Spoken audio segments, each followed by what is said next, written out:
is that, we've got give or take around 11 million illegal foreigners in this country. And 6 million of them, and this is a conservative figure, of them are in jobs. 6 million of them are working. By mass deporting, I immediately create 6 million jobs, just by mass deporting them. Gayton McKenzie is like a bull in his fight against illegal foreigners in South Africa. This is a really powerful speech where he decrees and he actually tries to say what he's going to do the next day after he's going to be president. Listen to what he says about illegals and I'll be back for some analysis. The economy on its own, how do you look at growing that and creating a society rather, or a country that will be able to attract investors to create those jobs? All right. You see, FDI, to get foreign direct investment, is the lifeblood of every economy. Now, our laws in this country are anti-FDI. The laws like, for instance, the unions, they sit on boards, the unions decide what happens. That's not really how capitalists work. How are we going to create jobs first and foremost? South Africa is sitting on 6,000 mines. So I'm going to give you 3 examples of how we're going to create jobs. South Africa is sitting with 6,000 unused mines, closed mines. So what we'll be doing, we'll be reopening those mines. And the ones that we cannot reopen, we will then rehabilitate those mines. That's also jobs. Rehabilitating a mine, reopening a mine, jobs. At the moment, it's 6,000 mines. They're just sitting like that. You can give millions of people jobs in those mines, whether it's to rehabilitate them or whether it's to reopen the mines. Then the second one is that, we've got give or take around 11 million illegal foreigners in this country. And 6 million of them, and this is a conservative figure, of them are in jobs. 6 million of them are working.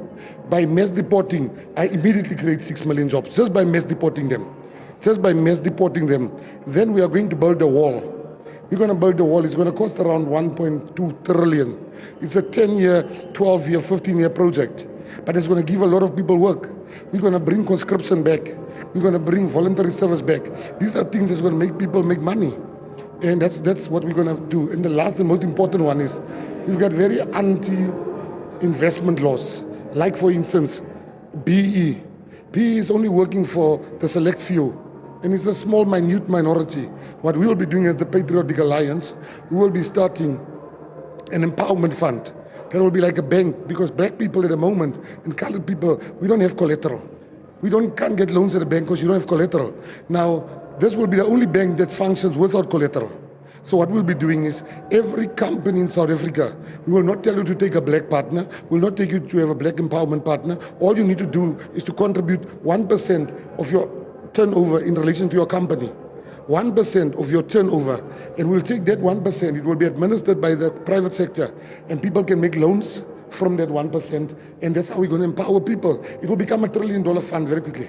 Gayton, you speak about getting rid of crime, drugs to be specific, particularly in colored communities. However, many experts have said that the reason that we see crime escalation or violent crime escalation is due to social ills. How are you going to look at ridding crime? I mean, you didn't speak about the social ills. All right. Crime is not a policing issue only. Crime has got many facets to it. There's many reasons why people commit crime. One of the things that we have learned from Nayib Bukele, he is the president of El Salvador. He has the very same problems we have in this country. He had the very same death every day in El Salvador. They would shoot 40 people per day dead. And Nayib Bukele today is the second safest country in the world.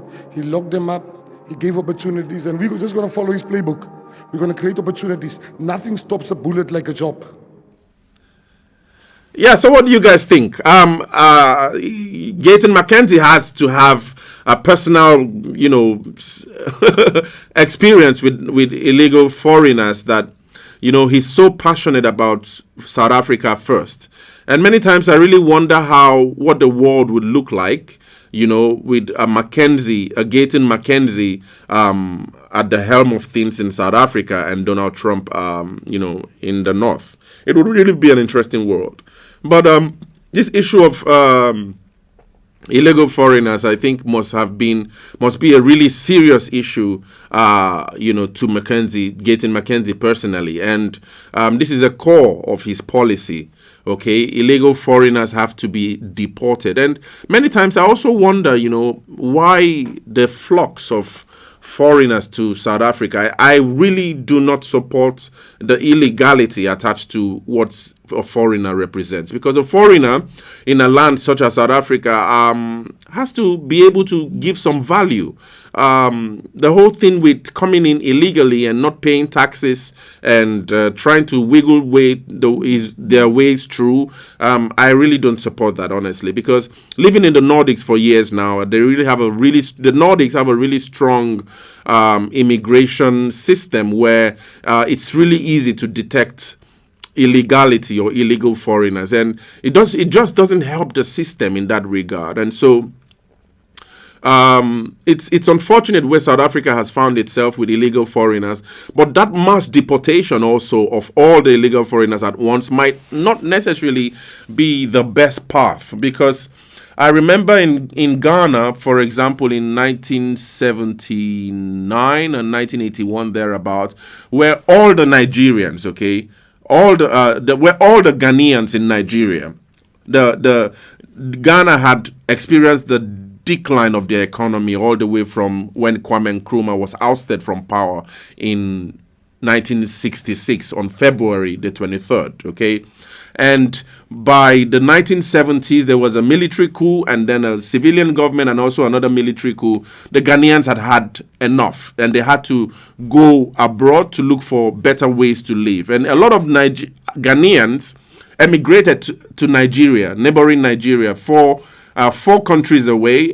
So we had Ghana, we had Togo, we had Benin, and then Lagos. So in West Africa. So 4 countries later, the Ghanaians could actually get to Nigeria, look for jobs. Nigeria had a really excellent economy at that time under, I think this was a presidency of Shehu Shagari, so to speak. And so there were, but by 1981 thereabout, the presidency woke up and saw that, these guys are really messing up the country, and there are lots of illegal Ghanaians here. We had to deport, and so there was a mass deportation, and that's the basis for the bag. There's a bag called a Ghana Must Go bag in West Africa, really popular in West Africa. That was the basis for that bag. Okay, so it was a bag that represented what the Nigerians, the policy of repatriation with the Nigerians had, to the Ghanaians at the time,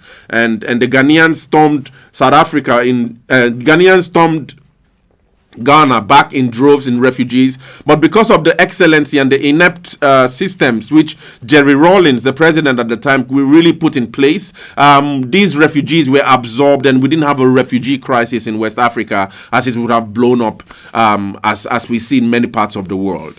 And so this is what this mass deportation would likely do if it's done in South Africa, right? We would see the effervescence of a refugee crisis all around Africa, which then poses more threat on the South African system, because if all these guys are deported and you have one country shining, like the few shining right now, South Africa, Rwanda, some of these countries, there will be pressure right now on the wider region, okay? And so I don't know how that plays out, but if there could be a way to contain and work with the illegal foreigners that are out in South Africa right now, while tightening the borders, okay, tightening the policies around the borders that allow illegal immigration to flow, and probably work with the illegal foreign, not like work with them, but try to find a way to either assimilate or discover or create policies that deal with those ones, the illegal foreigners within the country, right? Rather than outright deportation. I think that might be a wiser way to sort of like reduce the pressure in the wider region, of the South there, right there in South Africa, or probably in neighboring parts of Africa. But I don't know, what do you guys think? Share your thoughts about this. Share your thoughts about this speech in the comments.